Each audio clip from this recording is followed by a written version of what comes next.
Let's face it, nobody likes to lose money. I hear you, the idea of investing a big chunk of your hard-earned money only to see the market go down the drain right after is scary. Today's topic is a question I often get asked. Is now the right time to invest, and should I be worried about a market crash? I'm Emilie Bellet and I'm passionate about investing and helping people with their personal finances. I'm the founder of Vestpod and host of the Wallet podcast, and you can watch our channel for weekly videos about money and investing. Before we start, I invite you to watch or replay our video, How to Get Started in Investing, which has the investing principles and what to do before getting started. Remember, investing carries some risk, so think long term and make sure you also have some cash savings as markets fluctuate. I'm also not here to give you financial advice, but tips and share my experience investing, so do your own research. Let's say you saved a little bit of money or you are ready to invest, but feel it's maybe not the right time.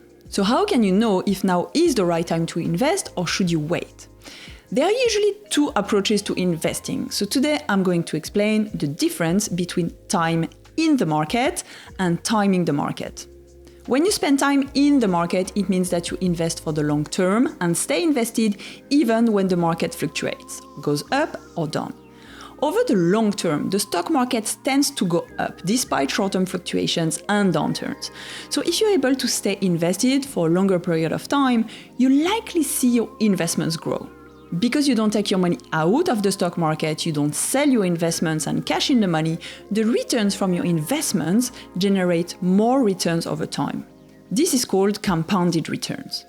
On the other hand, when you try to time the market, you are a more active investor and you're trying to predict when the market will go up or down and buying and selling your investments accordingly. It's very tempting to try to time the market, find the best time to buy or sell, because as an investor, you want to maximize your returns. I tried this in the past and I can tell you that it's impossible to predict the stock market.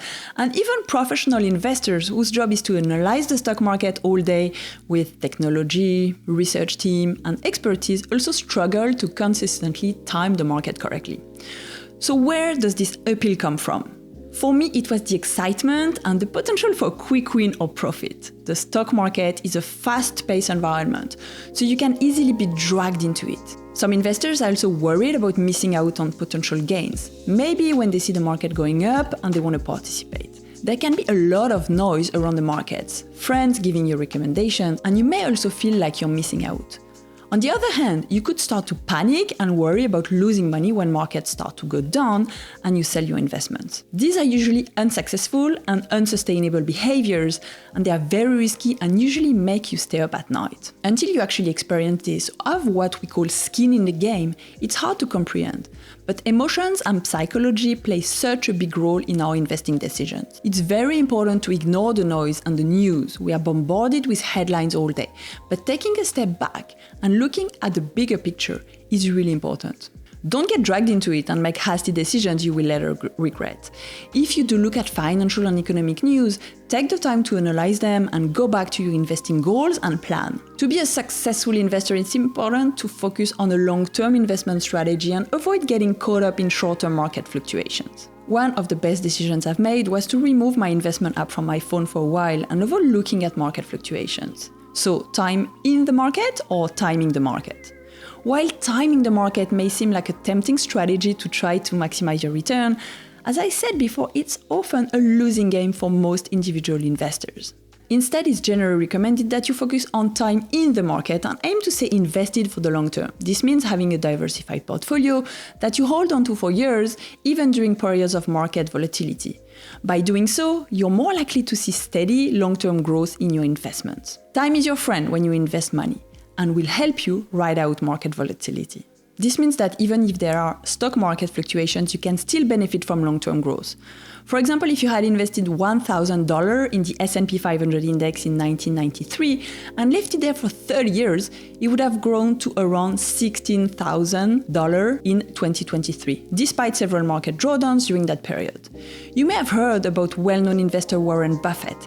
He's a big advocate for time in the market, and he said that his favorite holding period investment is forever.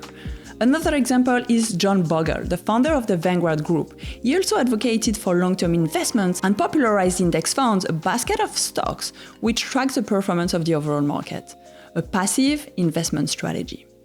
Of course, how you invest will depend on your goals, your appetite for risk, and how much time and effort you're ready to invest in your portfolio. But I personally find time in the market to be a proven strategy that helps me work towards my long-term financial goals. It is also a lot easier, and I don't need to spend too much time on it. Lump sum or drip feed.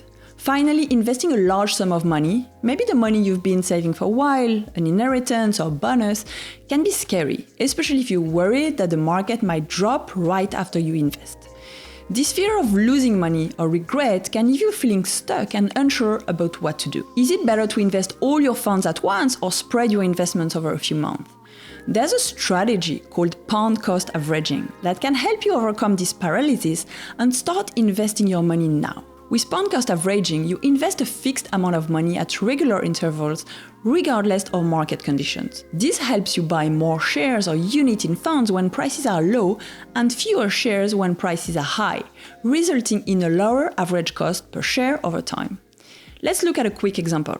Say I invest £100 every month and I buy units in an index that are £10 today. I buy 10 units. Now if the market goes up and the price goes up to £20, with my £100 I can buy 5 units. If the market goes down and the prices go to £5, my £100 I can buy 20 units. So what are the pros and cons of pound cost averaging? Pound cost averaging involves making regular, smaller contributions to an investment, while lump sum investing requires a larger, less frequent investment. If you choose to invest a lump sum, there is a risk that you may not achieve the market average if the timing of your investment coincides with a market peak. This could result in your money being able to purchase fewer stocks or units at a higher price. With pound cost averaging, the downside is that it may not be the most profitable strategy if the asset's price is consistently increasing, as the investor may miss on potential gains. When you start investing, you usually make an initial lump sum investment.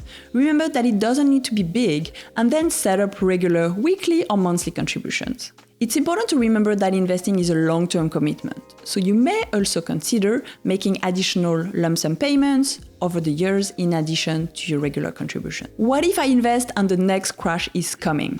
History has shown that markets have always eventually rebounded after a crash, even if it took some time.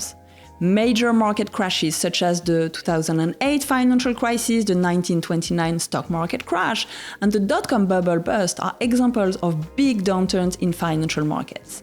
Yes, these crashes led to substantial losses, but markets have shown resilience and the ability to rebound over time. The past is of course not a prediction of the future, but these historical events are still relevant as they provide valuable lessons and insights into market behavior and the potential for recovery.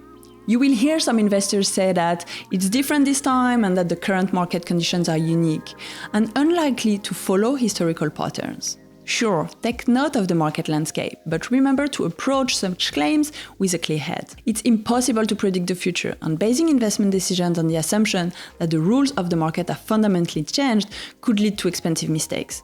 That's why we always recommend that investors should focus on sound investment principles such as diversification and maintaining a long-term perspective and avoid making rush decisions based on fear or speculation. Thank you for watching. I hope you found this video useful. Please make sure to comment or ask me any questions. See you next week.